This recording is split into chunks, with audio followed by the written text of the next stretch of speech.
আজিও বান পৰিস্থিতি যোৰহাটত জটিল হৈ আছে বহু অঞ্চল এতিয়াও প্লাবিত হৈ আছে বহু ব্যক্তি এতিয়াও মথাউৰি অথবা ওখ ঠাইত আশ্ৰয় ল'ব লগা হৈছে এমুঠি অন্ন অথবা এডাল মমবাতি এডাল শিক্ষাৰ্থীৰ বাবে হাহাকাৰ কৰাৰ পৰিস্থিতি সৃষ্টি হৈছে কাৰণ জিলা প্ৰশাসন অথবা কোনো ব্যক্তিয়ে এই বান সাহায্য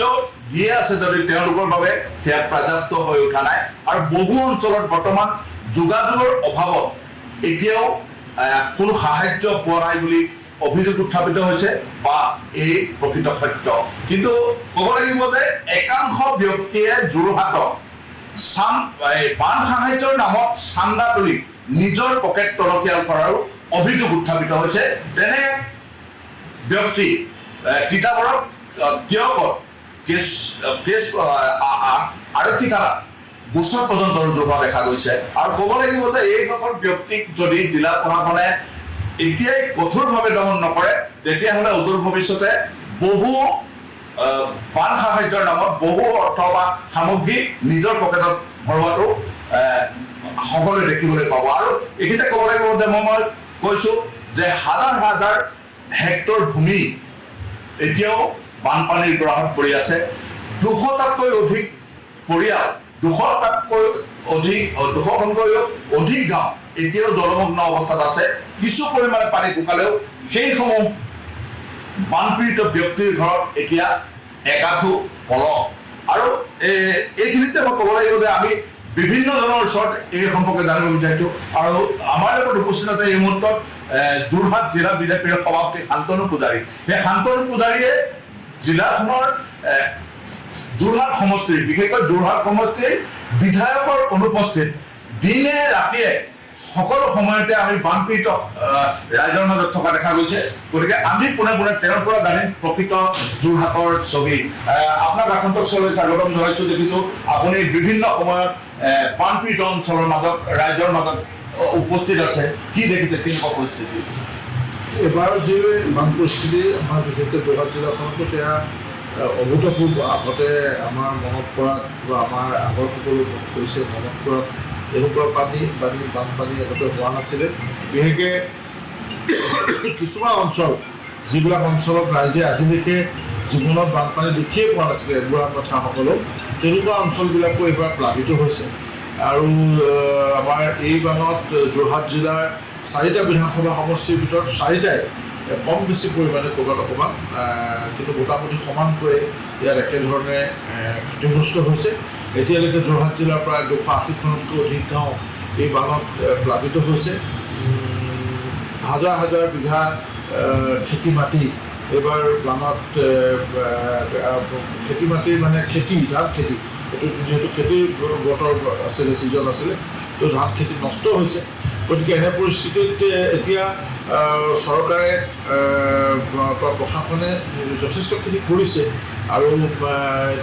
বান সাহায্য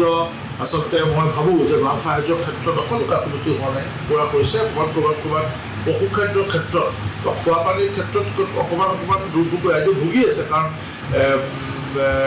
খোৱাপানীৰ যিটো ব্যৱস্থা সেইটোত আমাৰ কেইবাটাও বিশেষকৈ তিয়কত যিটো তিয়ক টাউনত এটা পানীৰ অভাৱ হৈছে কাৰণ তাৰ যিটো আবাহনৰ স্কীম আছিল সেই স্কীমটো বাহনী পানীত ডুব গৈছে কাৰণ সেই তিয়ক টাউনৰ 10টা ৱাৰ্ডৰ 8টাই এইবাৰ বানপানীত ক্ষতিগ্ৰস্ত হৈছে পানী সোমাইছে মানুহৰ ঘৰত বা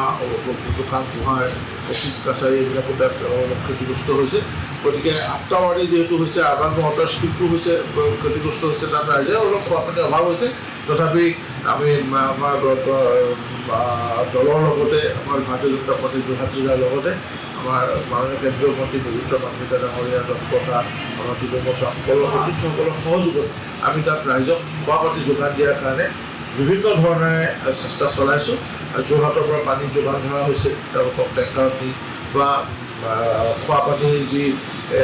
আধুনিক যি ব্যৱস্থা আপোনাৰ পানী কণ্টেইনাৰত পানী যায় তেনেকুৱা ব্যৱস্থা কৰা হৈছে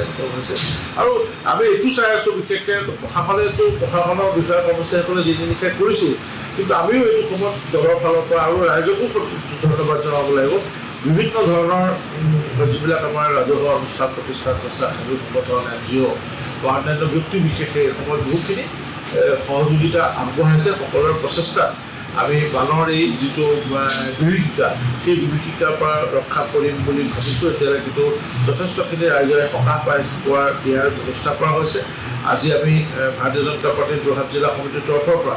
বানাক্ৰান্ত খেতিয়কসকলক সকাহ দিয়াৰ উদ্দেশ্যে আমি মেলেঙৰ পথাৰত এবিঘা মাটিত আমি আজি কঠীয়াও সিঁচিছোঁ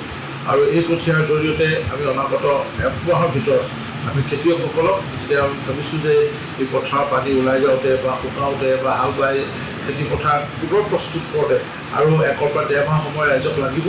সেই সময়ছোৱাৰ ভিতৰত যাতে আমি কঠীয়া দিব পাৰোঁ, তাৰ কাৰণে কঠীয়া পৰা পৰ্ব আজিৰ পৰা আৰম্ভ কৰিছোঁ। আজি প্ৰথমতে মেলেঙৰ পথাৰত পাৰিছোঁ। ইয়াৰ পিছত আমি কৃষক মৰ্চাৰ, আমাৰ ভাৰতীয় জনতা পাৰ্টীৰ কৃষক মৰ্চাৰ সহযোগত জিলাখনৰ অন্যান্য ঠাইতো আমি কঠীয়া পাৰিম আৰু এই কঠীয়াটোৰ পৰা আমি খেতিয়ক ৰাইজক আমি দিম। তাৰ বাহিৰে বাকী আজি এখন আমাৰ পৰ্যালোচনা বৈঠকো উপস্থিত আছিলে। মাননীয় কেন্দ্ৰীয় মন্ত্ৰী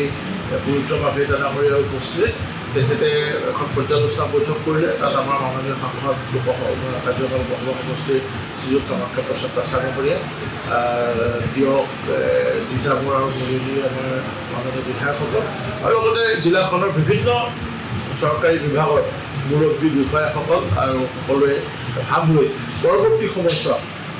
বান সাহায্য আৰু পুনৰ সংস্থাপন, তাৰ লগতে আমাৰ যিসকল খেতিয়ক, যিসকল পশুপালক, যিসকল মীন পালক ইয়াৰ দ্বাৰা ক্ষতিগ্ৰস্ত হ'ল, ছাত্ৰ ছাত্ৰী যিসকল ক্ষতিগ্ৰস্ত হ'ল বানত,